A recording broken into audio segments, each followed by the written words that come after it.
Adik-adik, tahu nggak? Tadi aku menegur teman aku. Aku tahu dia sedang berbohong, tapi aku berani untuk menegur teman aku. Nah, adik-adik, kalau adik-adik menegur teman yang sedang berbohong, kira-kira berani nggak ya?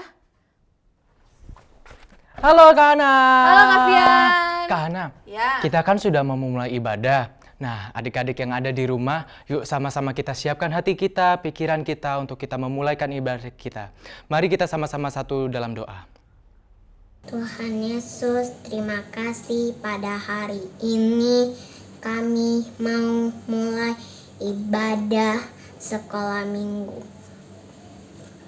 Berkati Tuhan dalam nama Tuhan Yesus, haleluya, amin. Kak Fian, Ya? tadi aku cerita sama adik-adik kalau aku itu berani untuk menegur teman aku yang sedang berbohong. Wah, bagus itu Kak Hana. Nah, Kak Fian berani juga nggak menegur temannya yang sedang berbohong? Oh, tentu saja Kak Fian berani dong. Karena sama seperti Daniel yang selalu pegang kebenaran. Nah, adik-adik yang ada di rumah, yuk sama-sama kita bangkit berdiri, kita angkat pujian, beranilah seperti Daniel. Haleluya. Kita pakai gerakan ya adik-adik ya. Ayo semangat. Beranilah seperti Daniel yang pegang terus kebenaran, meskipun dalam goa tetap percaya Tuhan. Beranilah seperti Daniel yang pegang terus kebenaran, meskipun dalam goa tetap percaya Tuhan.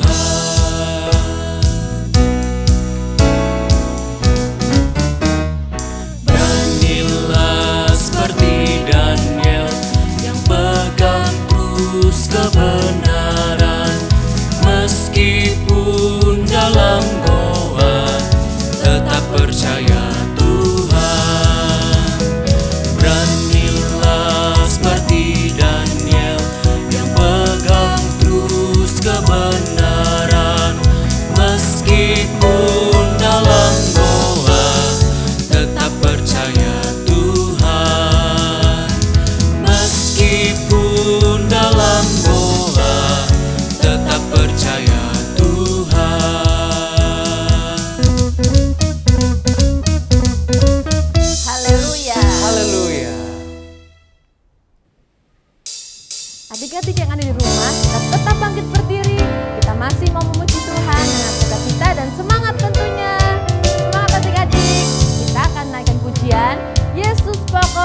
Nah, adik-adik yang ada di rumah, kita mau siapkan hati kita untuk diberi kebenaran firman Tuhan. Yuk sama-sama kita angkat satu pujian.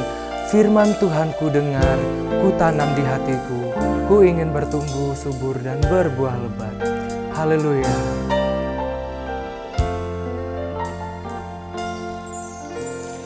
Firman Tuhan ku dengar, ku tanam di hatiku, ku ingin bertumbuh subur dan berbuah lebat. Yesus, tolong padaku. Firman Tuhan ku dengar, ku tanam di hatiku, ku ingin bertumbuh subur dan berbuah lebat. Yesus, tolong padaku. Firman Tuhan ku dengar, ku tanam di hatiku, ku ingin bertumbuh subur dan berbuah lebat. Yesus, tolong padaku. Ku ingin bertumbuh subur dan berbuah lebat. Yesus, tolong padaku. Adik-adik, kita mau berdoa, kita mau menyiapkan hati kita. Dan mari kita lipat tangannya, kita berdoa. Tuhan Yesus yang baik, kami mau mendengarkan firman Tuhan. Biarlah firman Tuhan yang kami dengar dapat bertumbuh dan berbuah dan hidup kami menjadi terang. Dalam nama Tuhan Yesus Kristus, haleluya, amin. Haleluya, puji Tuhan. Senang bertemu lagi dengan anak-anak, dengan adik-adik sekolah minggu, khususnya di kelas madya. Dan saat ini kita akan belajar lagi dari kebenaran firman Tuhan. Setelahnya kita memuji Tuhan. Haleluya. Mari anak-anak sudah pegang Alkitabnya? Sudah? Siapkan Alkitabnya di tangan masing-masing dan kita akan belajar membuka Alkitab kita. Puji Tuhan, kita buka Alkitab kita di dalam kitab Yehezkiel. Kitab Yehezkiel pasalnya yang ketiga. Kitab Yehezkiel pasal yang ketiga. Saat ini kita akan belajar merenungkan firman Tuhan. Kita baca ayat firman Tuhan dari ayat 16. Yehezkiel pasal yang ketiga, ayat 16 mulai sampai ayat yang ke-21. Tapi Tante Liana gak bacain semuanya. Tante Liana hanya bacakan ayat 16 dan 17. Sudah dapat? Yang sudah dapat katakan amin. Puji Tuhan. Kita baca sama-sama. Yehezkiel pasal yang ketiga ayat yang ke-16. Sesudah 7 hari datanglah firman Tuhan kepadaku. Hai anak manusia, aku telah menetapkan engkau menjadi penjaga kaum Israel. Bila mana engkau mendengarkan sesuatu firman daripadaku, peringatkanlah mereka atas namaku. Puji Tuhan, ayat firman Tuhan yang sudah kita baca saat ini bertemakan Yehezkiel dipanggil menjadi penjaga Israel. Ulangi lagi, tema kita hari ini Yehezkiel dipanggil menjadi penjaga Israel. Nah, anak-anak yang dikasih Tuhan, artinya apa ya penjaga Israel? Emang kita harus pergi ke Israel sana untuk menjaga itu. Bukan demikian juga, ya. Artinya kalau saat ini kita mendengar firman Tuhan dari ayat yang sudah kita baca tadi, ayat 16 dan 17, datanglah firman Tuhan kepadaku, hai anak manusia, aku telah menetapkan engkau menjadi penjaga kaum Israel. Artinya pada waktu itu firman Tuhan datang kepada Yeskiel untuk menjaga umatnya, umat Israel pada waktu itu. Karena apa? Karena umat Israel pada waktu itu mereka ada di dalam pembuangan. Pembuangan, emangnya sampah? Bukan juga. Mereka dibawa kepada satu tempat di mana Tuhan ternyata mau memproses mereka.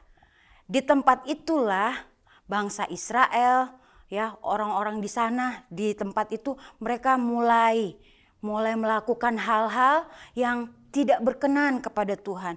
Mulai melakukan kejahatan-kejahatan yang tentunya Tuhan tidak suka. Sehingga firman Tuhan datang kepada Yeskiel dan memerintahkan Yeskiel untuk menjaga Israel. Menjaga dalam arti supaya Yeskiel nanti yang akan dipakai oleh Tuhan menjadi nabi Tuhan untuk menyampaikan firman Tuhan. Ya kan? Ayat 17 tadi katakan di bagian kalimat terakhir, peringatkanlah mereka atas namaku. Artinya apa yang difirmankan oleh Tuhan nanti kepada Yeskiel untuk umat Israel harus disampaikan. Itu artinya penjaga Israel. Nah, anak-anak yang dikasih Tuhan Yesus Kristus, Yeskiel ini pada waktu itu hidup di tengah-tengah bangsa Israel yang seperti Tante Liana tadi katakan bahwa orang Israel pada waktu itu udah mulai melakukan kejahatan-kejahatan yang Tuhan tidak suka. Kejahatannya apa ya?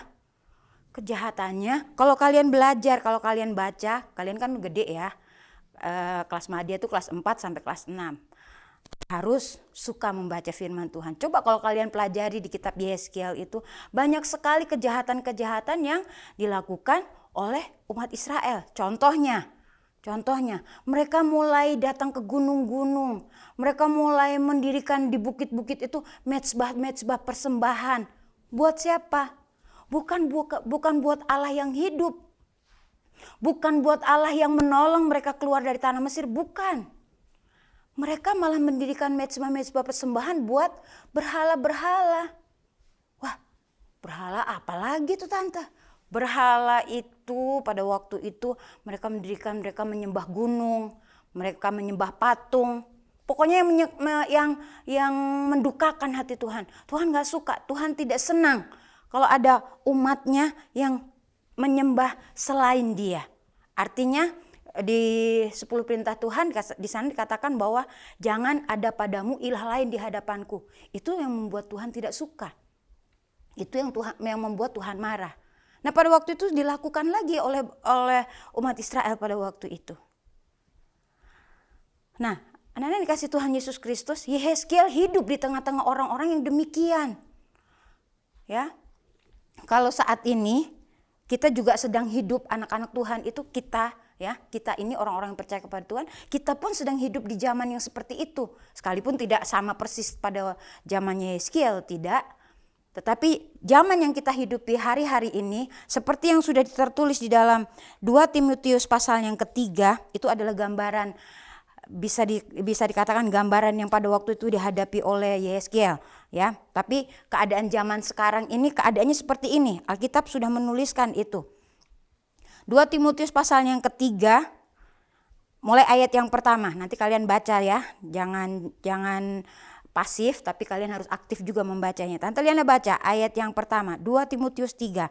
Ayat yang pertama, ketahuilah bahwa pada hari-hari terakhir akan datang masa yang sukar.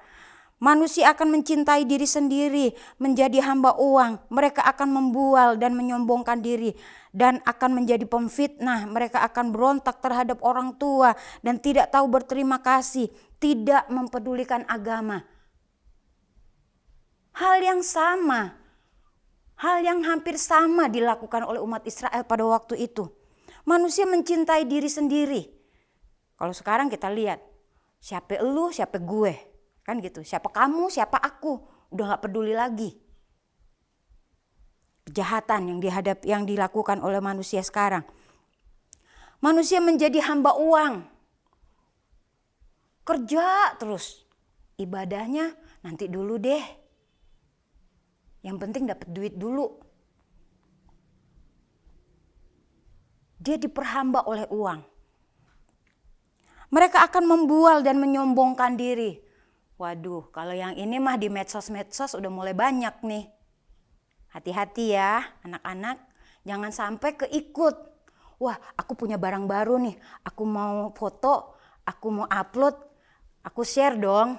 Tahu nggak nih harganya berapa dan seterusnya. Hati-hati, hati-hati.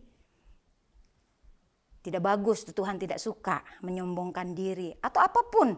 Ya, kalau bukan aku nggak bisa, kalau bukan saya nggak bisa. Mulai menyombongkan diri. Selanjutnya, kalimat selanjutnya. Mereka akan menjadi pemfitnah. Mereka akan berontak terhadap orang tua. Nah, kalau dikasih tahu lebih galakan anaknya daripada mama papanya. Bahaya nih. Ya, contoh-contoh yang sekarang nih, orang jahat pada waktu zamannya Yehezkiel, pada waktu firman Tuhan itu datang, mereka berhalanya banyak, ya. Berhala mereka menyembah gunung-gunung. Mereka sudah mungkin nggak peduli lagi kepada lingkungan. Yang penting aku menyembah. Berhalanya nggak tahu.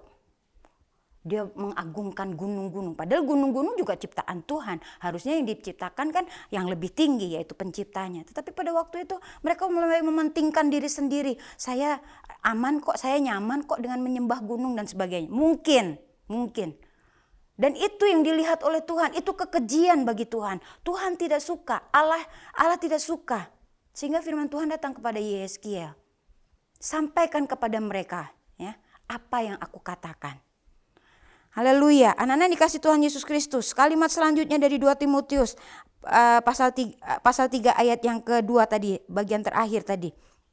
Ya. Tidak berterima kasih. Tidak mempedulikan agama. Ini, ya. Mereka tidak mempedulikan agama lagi. Yang penting, ya, yang penting saya hidup. Yang penting saya hidup. Saya nggak usah ke gereja lah, yang penting saya hidup.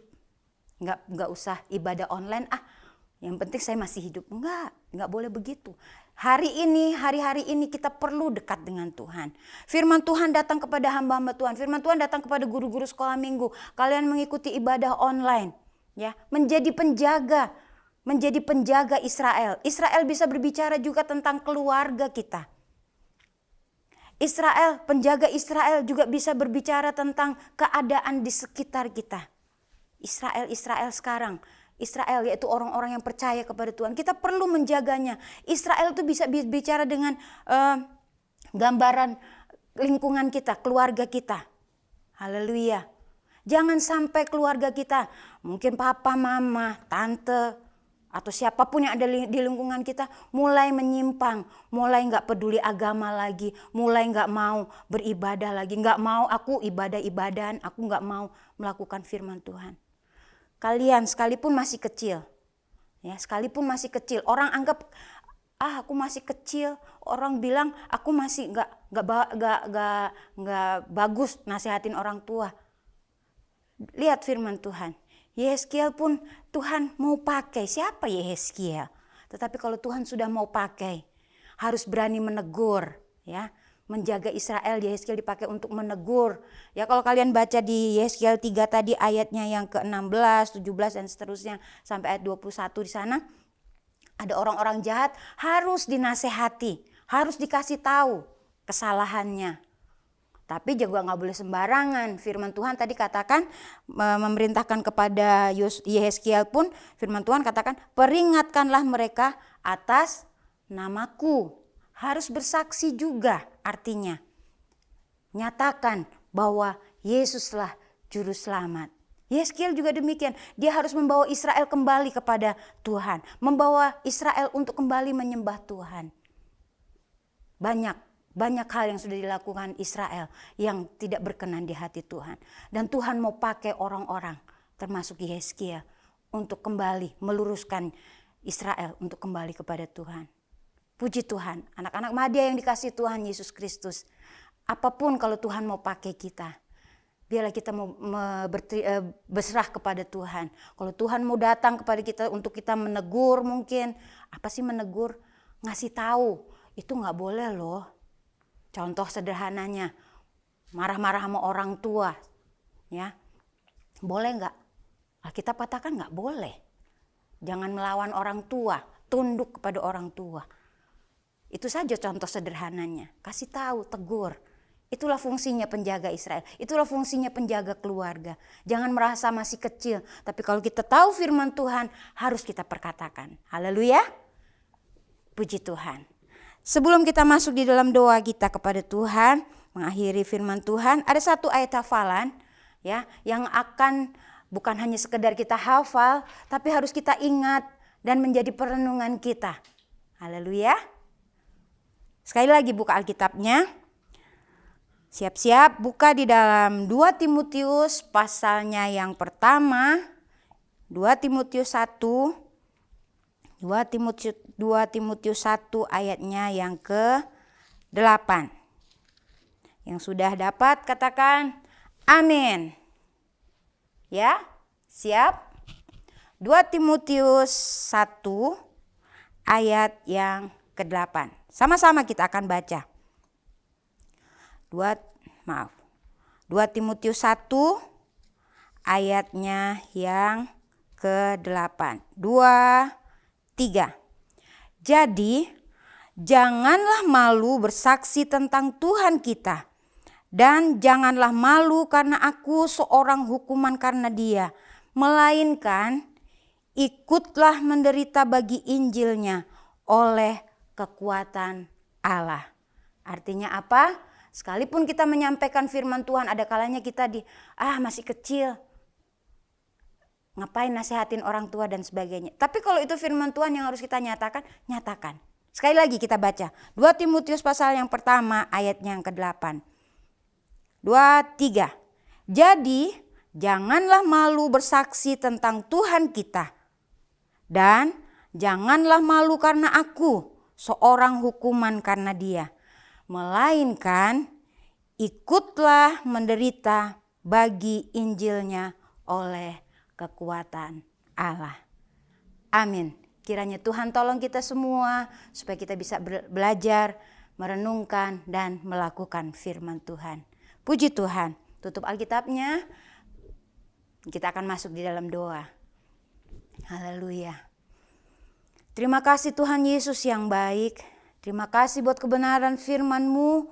Tuhan sudah datang melalui kebenaran firman-Mu saat ini, mengingatkan kami, menegur kami, supaya kami tetap hidup menurut kehendak-Mu, menurut firman-Mu, dan kami juga akan menjadi penjaga-penjaga Israel, yang artinya kami harus menjaga iman kami, menjaga lingkungan keluarga kami, menjaga lingkungan sekitar kami, orang-orang yang percaya kepada Engkau, supaya kami tidak meninggalkan Engkau, supaya kami tidak melakukan kejahatan-kejahatan yang tidak berkenan kepada Engkau.